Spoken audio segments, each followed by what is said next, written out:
Welcome in, everybody. Today we're going to be taking a deep dive into, well, it's a collection of writings, really, like personal stories and reflections on life and that kind of thing. Yeah, and I think what's interesting about it is that the author really kicks things off. Yeah. They describe themselves as a young man with average intelligence and average ability. Really? Yeah, but who ended up living a life they never really expected. Wow. And I think it sets the stage for exploring how the choices we make really shape who we become. Mm. It's not where you start, it's the path you choose and all that. I love that. And it's so relatable, too. Like when the author talks about their upbringing, it just, you know, a tough father, a loving but judgmental mother. It feels Yeah, so universal. Like, haven't we all dealt with those complicated family dynamics at some point? absolutely. It's like those early relationships, they leave their mark, right? Yeah. And what I find really admirable is that the author doesn't shy away from their own flaws either. Oh. Yeah. They talk about struggling with anger and impatience, thinking they had all the answers early on. It's funny how we all go through that phase, right? Thinking we've got it all figured out. It really is. And it makes you wonder, when did those aha moments hit? When did they realize they needed guidance? He actually talks about being a slow learner in that sense. Like it took him a while to realize he didn't have it all figured out, which I find very humbling because, gosh, I've been there too so many times. You think you know best, and then life throws you a curveball, and you're like, whoa, okay, still got a lot to learn. It's so true. And it speaks volumes that the author eventually actively sought guidance from people they admired. Like they made a conscious effort to learn and grow. Yeah, it's like recognizing you don't have to go it alone, right? Exactly.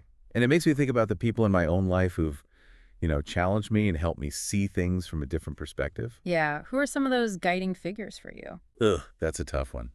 Um, I mean, there's so many. But I think for me, it's often been those who weren't afraid to call me out on my BS and push me to be better. That's powerful. What really struck me is that the author says they wouldn't change anything about their past, despite the challenges. Wow. It's like a radical acceptance of their journey, both the highs and the lows. Yeah.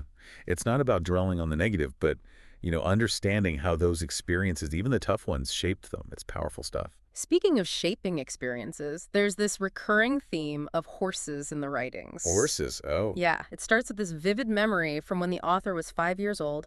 Imagine this. A beautiful Palomino horse appears in their tiny backyard, and the author, this little kid, gets lifted onto its back. like a dream. Right. And just as suddenly, poof, the horse vanishes. Hmm.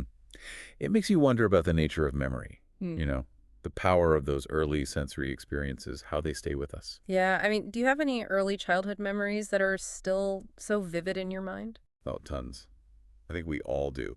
It's funny how certain moments just stick with us. It's like they have this lasting impact, shaping who we become. Exactly.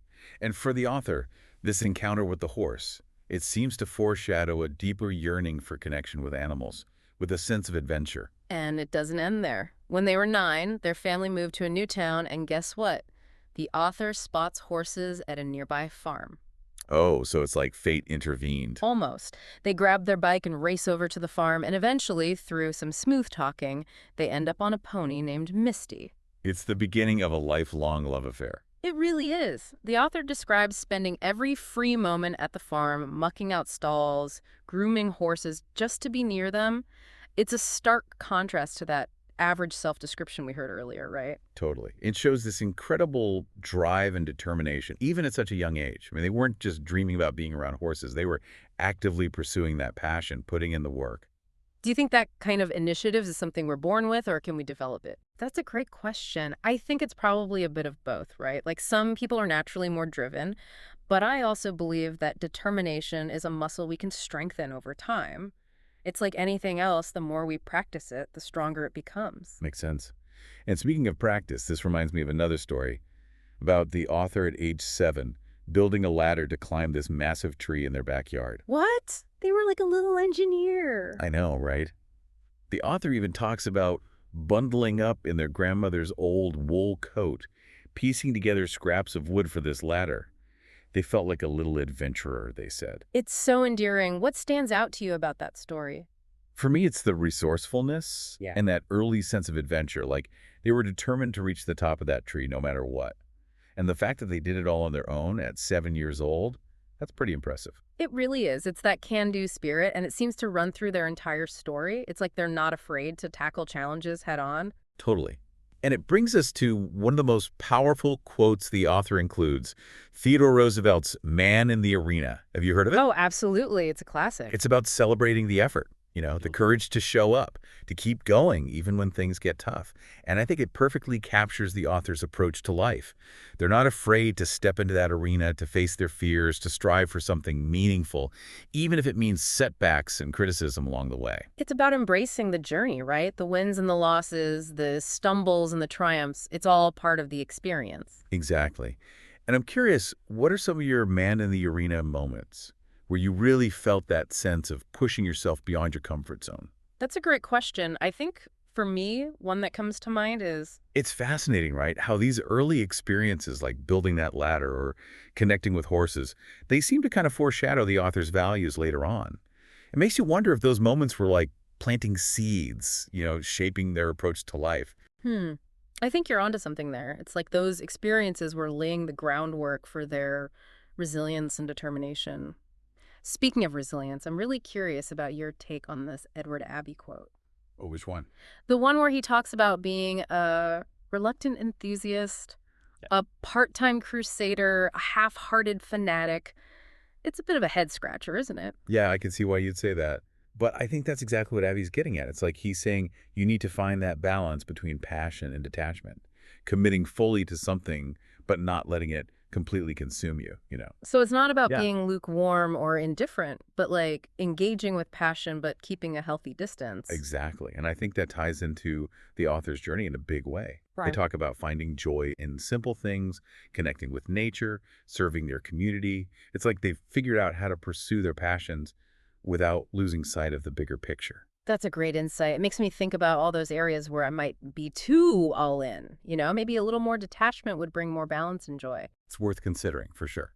And speaking of finding balance, the author also explores the whole idea of love and contentment, right?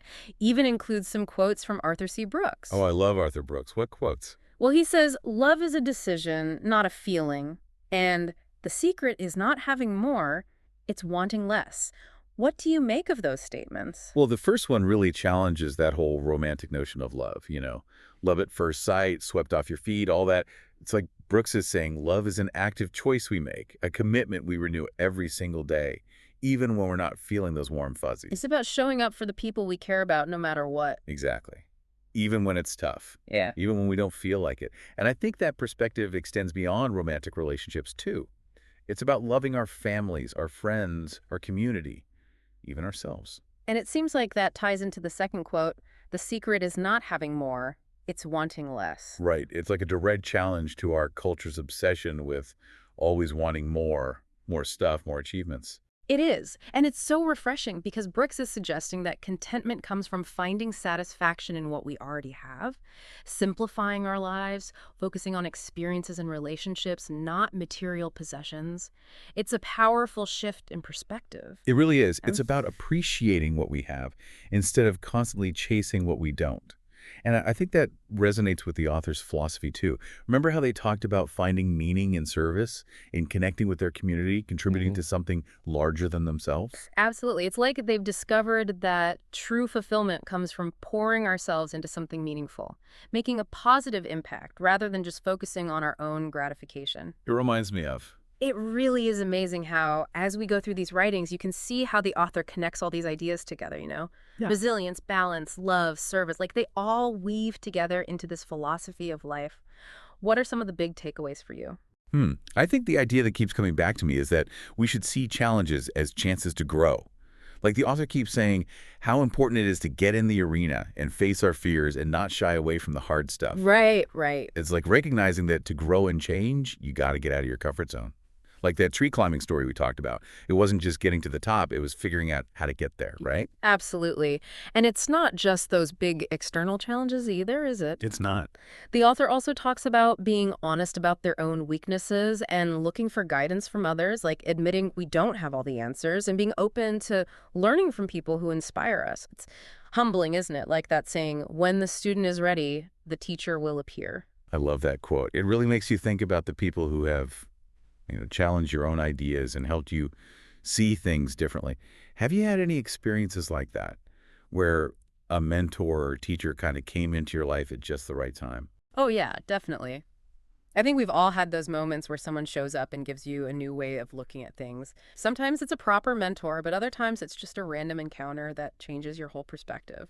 And speaking of changing your perspective, I love how much the author talks about the need for balance. You know that Edward Abbey quote about being a reluctant enthusiast? Oh, yeah, that was a good one. It just resonated with me, that idea that we don't have to be all in all the time. It's a good reminder. You can go after your passions, Hmm. but still keep some distance and perspective. It's about finding that balance where you're engaged but not overwhelmed and can step back to see the bigger picture. And it's so important these days, right? Like our culture just pushes us to hustle and burn out all the time. It really does. It's about finding a way to work hard and still have a life. And remembering that balance looks different for everyone.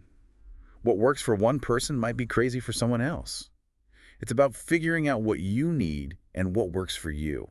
Exactly. And I think within that balance, there's also room for, fun and joy and just enjoying the ride. It's like the author is saying life is serious, sure, but it's also meant to be enjoyed. Remember that Hunter S. Thompson quote? Which one?